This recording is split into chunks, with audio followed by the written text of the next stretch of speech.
오늘 저와 여러분 주신 하나님의 말씀 구약성경 느헤미야 9장 1절에서 5절 말씀까지 느헤미야 9장 1절에서 5절 말씀 한 절씩 교독하겠습니다. 그달 숨은 나온 날에 이스라엘 자손이 다 모여 금식하며 굵은 베옷을 입고 티끌을 물었으며 모든 이방 사람들과 절기하고 서서 자기의 죄와 조상들의 허물을 자복하고 이날에 낮 4분의 1은 그 제자리에 서서 그들의 하나님 여호와의 율법책을 낭독하고 낮 4분의 1은 죄를 자복하며 그들의 하나님 여호와께 경배하는데 내 사랑 모사와 하나님과 백성과 스바냐와 인니와 세레비아와 아니와 그나님 산에 올라서서 큰 소리로 그들의 하나님 여호와께 부르짖고 함께 읽겠습니다. 또 레위 사람 예수아와 감미엘과 바니와 하삼느야와 세레다와 후디야와 스바냐와 부다히야는 이르기를 너희 무리는 마땅히 일어나 영원부터 영원까지 계신 너희 하나님 여호와를 송축할지어다. 주여 주의 영화로운 이름을 송축하올 것은 주의 이름이 존귀하여 모든 송축이나 찬양에서 뛰어납니다. 아멘. 오늘은 느헤미야 9장 1절에서 5절 말씀을 통해 은혜를 나누고자 합니다. 탈무드에 이러한 이야기가 있습니다. 어떤 랍비가 설교할 때마다 죽기 전에 회개하십시오. 죽기 전이라도 회개해야 합니다. 라고 회개를 강조했다고 합니다. 그랬더니 어떤 사람이 랍비에게 물었습니다. 랍비야, 우리는 죽는 날을 알지 못합니다. 언제 회개해야 합니까? 라고 랍비에게 물었습니다. 근데 그 질문에 랍비는 이렇게 대답을 했습니다. 그렇다면 오늘 당장 회개하십시오. 만일 회개하지 못하고 죽게 되면 심판을 받게 되니까 모든 일은 뒤로 미룰 수가 있지만 회개는 절대로 미루어서는 안 됩니다. 죽기 전에 회개하십시오. 오늘 회개하십시오. 라고 대답했다고 합니다. 오늘 우리의 신앙생활 속에서 회개의 기도는 자판기에서 커피를 굽는 것처럼 쉬운 것이 아닙니다. 그런데도 이렇게 쉽게 오해하고 살아가는 사람들도 있다라는 것이죠. 회개 기도는 죄에 대해서 용서를 구하는 것이고 그러기 위해서는 자기의 죄를 인정하고 자백해야 하며 그렇게 하면 자동적으로 용서가 주어진다라고 생각하는 경우가 많습니다. 즉 회개의 기도를 마치 동전을 넣고 용서라고 하는 상품을 사는 것으로 오해하고 있다라는 것이죠. 그러나 여러분, 회개라는 것은 아무리 큰 죄를 지었다 할지라도 예수님의 이름으로 그 모든 죄를 고백하고 그 죄에 대해서 주님 앞에 죄사함을 받게 된다면 그 모든 것은 하나님의 자녀가 되는 길로 나아갈 수 있기에 은혜 중에 은혜가 아닐 수 없음을 우리는 고백하게 됩니다. 회개는 하나님께로 돌아서는 것입니다. 즉 방향 전환입니다. 누가복음에서도 아버지를 떠나서 방탕한 생활을 하던 아들이 이에 스스로 돌이켜라고 분명하게 누가복음 10장 17절에 말씀하고 있습니다. 아버지를 등지고 살아가던 아들이 집으로 돌아가는 것처럼 하나님을 떠나 살던 죄인이 다시 하나님의 품으로 돌아오는 것입니다.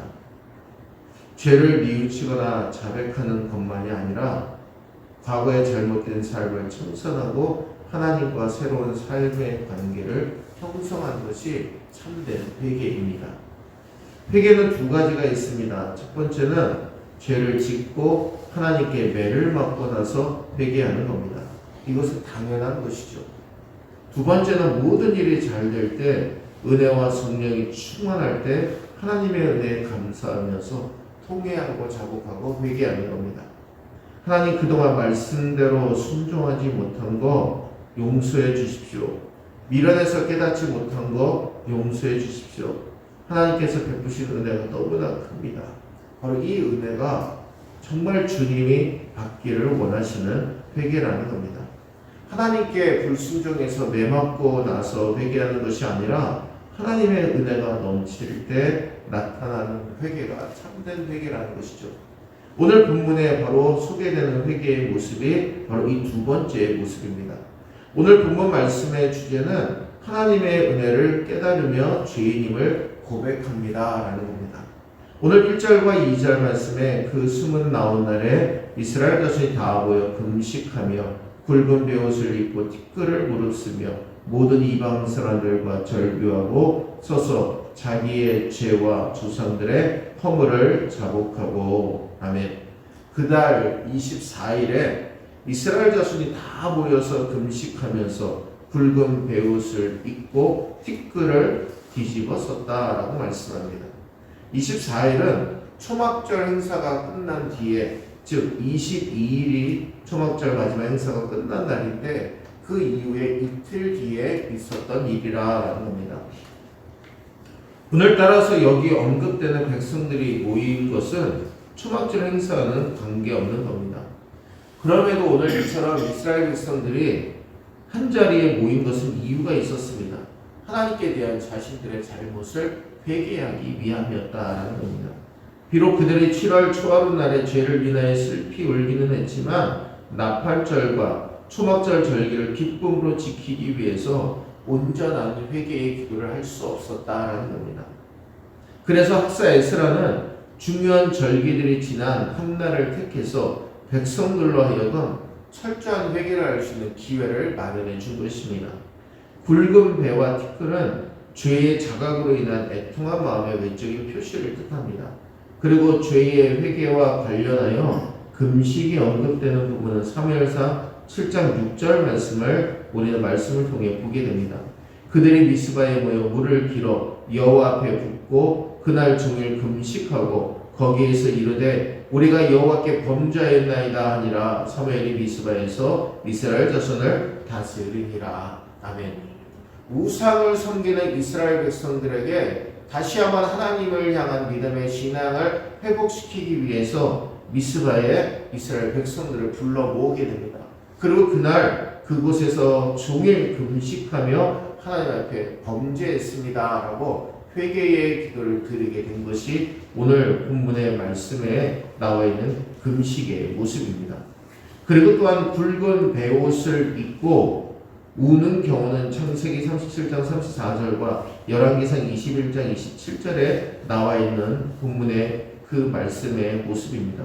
창세기 37장 34절에 자기 옷을 찢고 굵은 배로 허리를 묶고 오랫도록 그의 아들을 위하여 애통하니. 열왕기상 21장 27절에 아합이 이 모든 말씀을 들을 때에 그의 옷을 찢고 굵은 배로 몸을 동이고 금식하고 굵은 배에 누우며 또 풀이 죽어 다니더라. 아멘.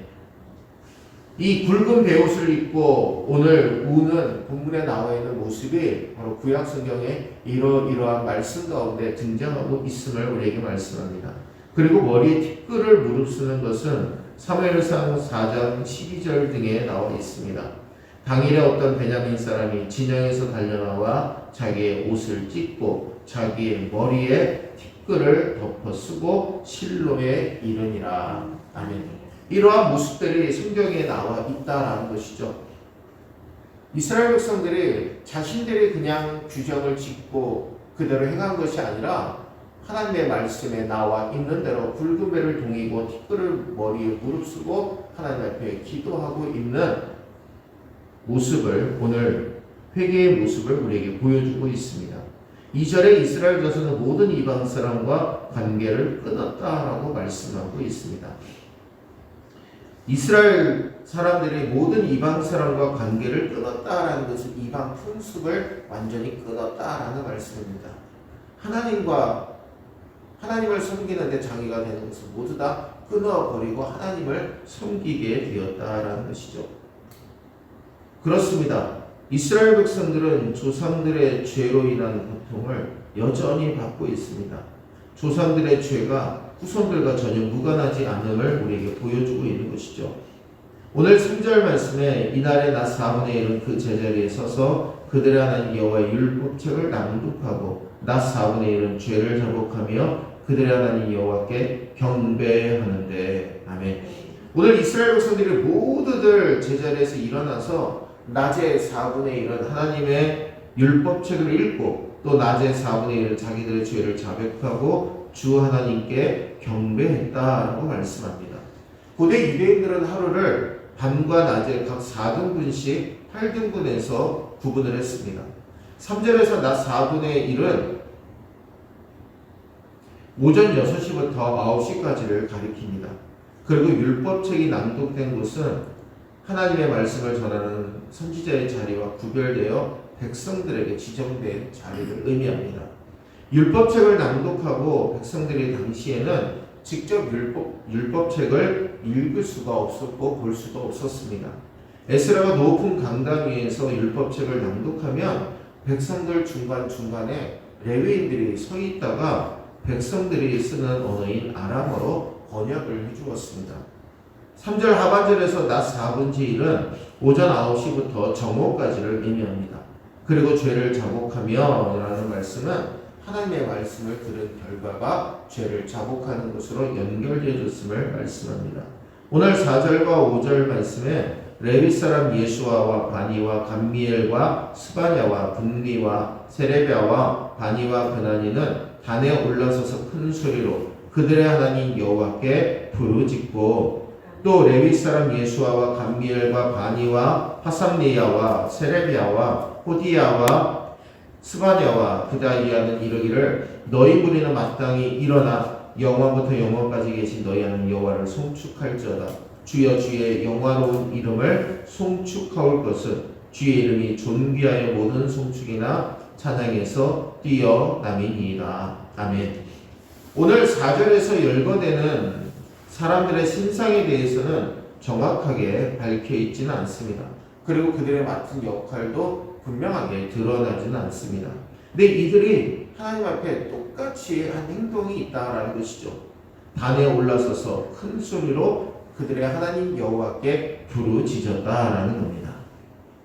하나님 앞에 부르짖었다라는 것은 이스라엘의 죄의 문제 해결을 위해 하나님 앞에 간구했음을 우리에게 분명하게 말씀하고 있습니다. 그리고 또한 5절에 등장하는 사람들 또한 4절에서 단에 올라 있었던 자들로 짐작됩니다.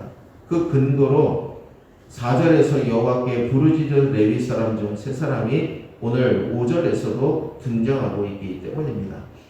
레위 사람인 예수아와 감미엘과 바니와 하삼네야와 세레비아와 호디야와 스바냐와 부다히야가 외쳤습니다. 감미엘은 하나님의 존전이라고 하는 의미를 담고 있습니다. 이 사람은 10장 9절에서도 등장하는 감미엘과 동일인입니다. 하삼리야는 여호와께서 생각하심이라는 뜻을 가진 이름의 소유자입니다. 에스라와 함께 바벨론에서 귀환했던 하사바와 동일 인물입니다. 그리고 세 번째로 스바냐는 여호와께서 숨기셨다라는 것이고, 부다히야는 여호와께서 여셨다라는 뜻입니다. 너희 무리는 마땅히 일어나 영원부터 영원까지 계신 너희 하나님 여호와를 송축할지어다. 하나님의 성호는 찬양을 받아 마땅합니다.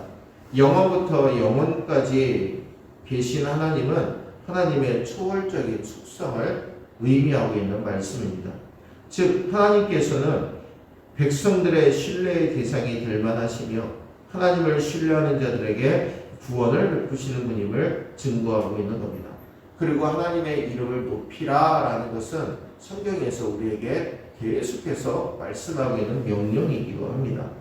사람을 만드신 목적 중 하나가 하나님과 사람이 인격적 교제를 나누며 사람으로부터 하나님께서 찬양과 경배를 받으시기 위해 우리를 지으셨음을 이사야서에서 분명하게 우리에게 말씀하고 있습니다. 따라서 우리가 하나님을 찬양하는 일은 성도된 특권이며 성도된 의무임을 항상 잊지 말아야 됩니다. 사랑하는 우리 성도 여러분, 이스라엘 백성들은 율법의 말씀을 들으면서 은혜를 받았고 초막절이 끝났음에도 함께 모여 회개하며 고백합니다. 우리의 조상들의 죄를 용서하여 주옵소서, 우리의 죄를 용서해 주시옵소서라고 회개하고 있다라는 겁니다. 그리고 하나님 앞에 다시 한번 믿음으로 살아갈 수 있는 기회를 허락해 주옵소서. 오늘 우리들도 하나님의 은혜로 충만하게 새로워졌을 때 그 삶이 회개로 연결되어져서 하나님 앞에 온전히 믿음으로 살겠다라고 결단하시는 우리 모두가 되시기를 주의 이름으로 축원합니다. 믿음으로 고백하고 믿음으로 주 앞에 쓰임받는 우리 모두가 됨으로 말미암아 우리의 삶에 온전한 회개를 통해 주님을 높이시는 저와 여러분들 되시기를 주의 이름으로 축원합니다. 기도하겠습니다. 은혜로우신 주님, 죄로 인해 죽을 수밖에 없는 우리를 긍휼히 여겨주시고 다시 주님 앞에 살 수 있는 은혜를 주시기 위해 우리에게 회개의 은혜를 주시니 감사합니다. 아버지 하나님, 오늘도 우리는 주님 앞에 회개의 삶을 살아야 되는데 나는 충분히 하나님 앞에 잘하는 사람입니다 라고 이야기하면서 회개는 멀리하고 그러한 모습으로 회개는 멀리하고 죄는 가까이 하는 어리석은 모습을 행하고 살고 있지는 않습니까? 아버지 하나님, 말씀을 전하는 저부터 그렇게 먼저 돌아보기를 원합니다. 오늘 이 시간 우리의 삶에 은혜는 가까이 하게 하시고 죄는 멀리하고 온전히 회개의 삶을 통해 주님 앞에 우리의 죄를 고백하고 온전히 씻음받고 새로운 삶으로 주님을 높이며 살아갈 수 있도록 복에 복을 더하여 주옵소서. 오늘 이 새벽에 그 믿음으로 주 앞에 나올 수 있게 하신 은혜를 감사드립니다. 항상 주님을 증거하며 믿음으로 승리하며 살아갈 수 있도록 복에 복을 더하여 주옵소서. 우리 성도들의 가정과 직장과 자녀들의 삶, 건강과 사업과 영적인 모든 삶 위에 하나님의 은혜로 축복해 주심을 믿고 예수님의 이름으로 간절히 축복하며 기도하옵나이다. 아멘. 하늘에 계신 우리 아버지여, 이름이 거룩히 여김을 받으시오며 나라의 임하옵시며 뜻이 하늘에서 이룬 것 같이 땅에서도 이루어지이다. 오늘날 우리에게 일용할 양식을 주옵시고 우리가 우리에게 죄 지은 자를 사하여 준 것 같이 우리 죄를 사하여 주옵시고 우리를 시험에 들게 하지 마옵시고 다만 악에서 구하옵소서. 나라와 권세와 영광이 아버지께 영원히 있사옵나이다. 아멘.